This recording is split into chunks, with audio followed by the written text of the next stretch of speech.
seeing right there, he's not a matrix. He's flesh, he's blood, he's aspiration. Drop like that, it's not acceptable. And I guarantee we're not going to let it go. We're going to go all the way to the end to appeal. But we want to show what it has to be justice. The morning after. It's early in the morning. My babies are still asleep. But just like many of you, I didn't get any up thinking about this fight and what I just saw. You know, earlier this week before the fight, I brought up the judges, Tim Cheatham, Dave Moretti. Remember this? I'm bringing something to the forefront, information that you now have while watching the damn fight. This is what I can expect. Antennas raised. I'm giving you info. You rather be dazed and confused? I want to talk to those in the comments, this community in the war room, who think Devin the Dream Haney won the fight, and responding in outrage to everyone who thought Lomachenko won. I want to talk to you. Let me ask you this. When you see Gervonta Tank Davis knock down Ryan Garcia in that second round, stuck underneath that left hook, and you see that two judges, Tim Cheatham and Dave Moretti, neither one of them scores to the 10-8, with Dave Moretti actually saying it's a tie round at 10-10. And you see the boxing world respond aggressively to the outcome last night of Devin the Dream Haney beating Lomachenko by unanimous decision. Lomachenko won. I had it like 8-4 Lomachenko. Were you surprised by the outcome? To be honest, yes. Devin, that's my guy. I was rooting for him the whole fight, but you know, what was it? 116, 112? That was crazy. 8-4. Why would they ride Lomachenko like that? That's fucked up, man. Boos from the fans.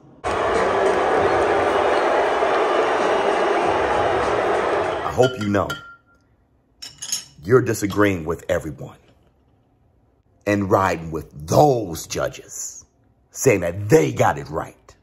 Lomachenko should be undisputed champion. He won. Team Lomachenko is going to appeal. You heard what they said, right? All the way to the end to appeal. And Bob Arum, he agrees. The promoter, Bob Arum, he agrees with the majority that Lomachenko won the fight.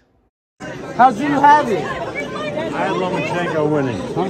By a lot or a little? A lot. There's a good chance it could be reversed. For the boxing world, for the boxing brand, cross your fingers. I'm not saying that it was a robbery, okay? I'm not going to use the trigger words. But I can say this. Devin Haney, I think he got a gift last night. And that's the black two sugars.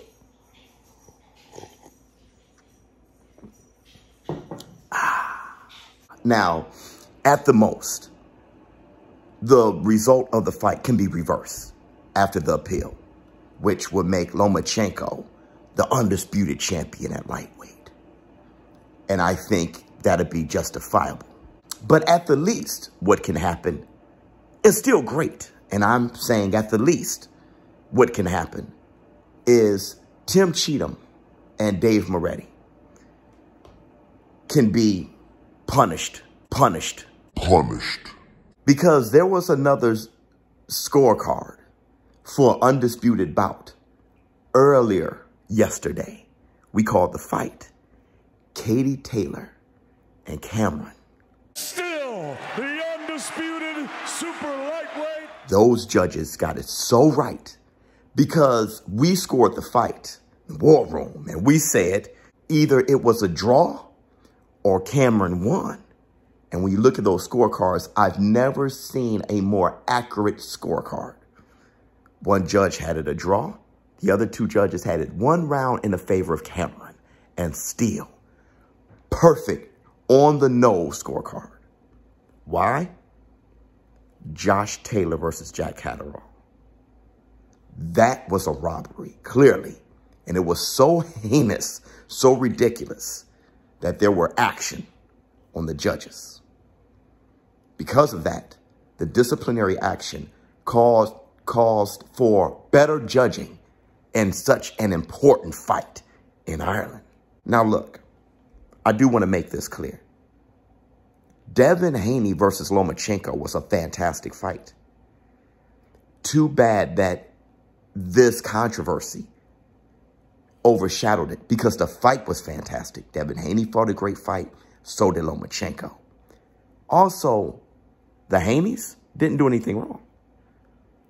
What did Devin Haney do wrong other than fight the fight? No weight should be on him, but there will be because Devin Haney, after the push and this controversy, he is Devin, the American Dream Haney. The villain is here. With Sugar Shakur Stevenson looking like the hero. They just seen me just now. They said something and ran out the ring. They got a little scared. Revenge on the villain. I want to say this too. My take. Like I said last night. I have all the incentive to try to justify the outcome last night. One, I'm a black man. I'm a black man. I'm a black man. I'm not sure if you noticed. And with being a black man in this sport, there's a code. It's our culture. You must be on code. Also, Devin Haney and Bill Haney. Love you, boys. Those are my guys. Also, the third, I placed a sizable bet on Devin the Dream Haney to win. So do I want the result reverse and lose, over $1,000? I have incentive there too. I'm giving away this autographed Devin the Dream Haney boxing glove to a lucky subscriber. I will be announcing the winner at the end of this video. Stick around. So I have all these incentives to try to shape it a narrative to support the result last night. But I have a bigger incentive, to be honest. Last night, when I saw the result, I looked at my daughter.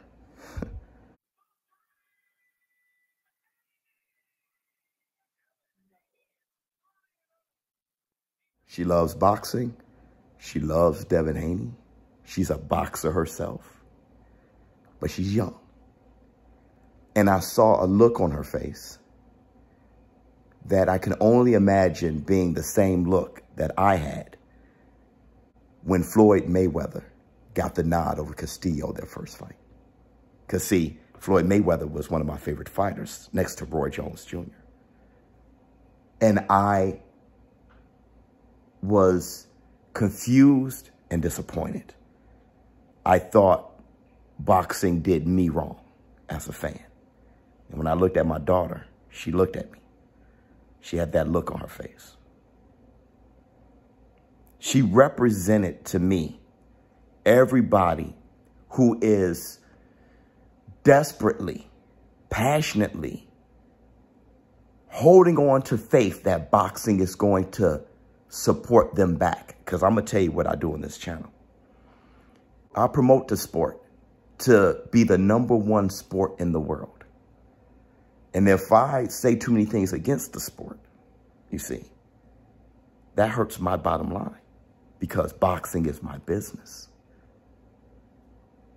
But what I think is more important than all those things is the truth.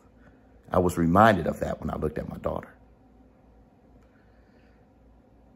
So I think it's my obligation. I know it's my obligation to be authentic with you guys.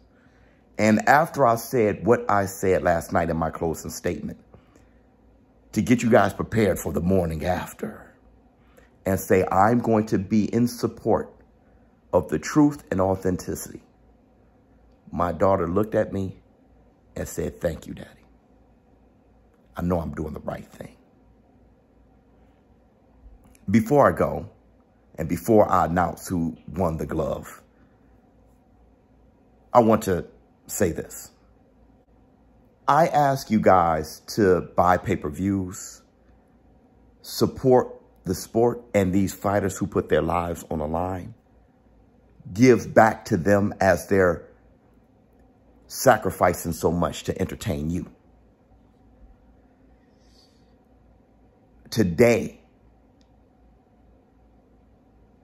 I feel a bit of a cloud over that statement because I've been enlightened on why many of you boxing fans find it hard to trust the sport. Especially after just last week, Rolly Romero. And not that far before that, Tank Davis was robbed of a round by the same judges. I'm going to continue to support the sport with all I can muster. And I think this is a reflection of me doing so. ShowBizz the adult. Hold on. The winner of this boxing glove, autographed by Devin the Dream Haney. You want to talk about value going up? Still be a fan of Haney. I mean, he's the villain, or hate him, whatever you want to do. The American Dream. He fought his fight last night. Love you, boy. The winner of this boxing glove, P. Black. Congratulations. I couldn't believe it. When I saw you at the top of the list, I said, go ahead, boy. You did your thing. You hung in there for the full 12 rounds. Let me close with this clip from earlier this week, because I don't think I can articulate the situation better than I already have. I'm out. We are a very influential community. And I'm definitely not trying to hurt the business of boxing. But I think it would be more hurtful. Top Rank, PBC, ESPN, Showtime, everybody who's watching me right now. I personally think it would be more hurtful if the fans aren't knowledgeable. You need knowledgeable fans. With knowledgeable fans, they'll know more about boxing, and you don't have to try to confuse them. They can understand the loss. They can give love to the underdog. It's ignorance that make fans troll people and behave the way they behave. It's casualness. But if you can make more casuals into purists and have them understand you don't have to lie to them anymore, they'll be more acceptable of the actual outcome. The brand that is the most truthful is the brand that's going to be the most successful in the long run.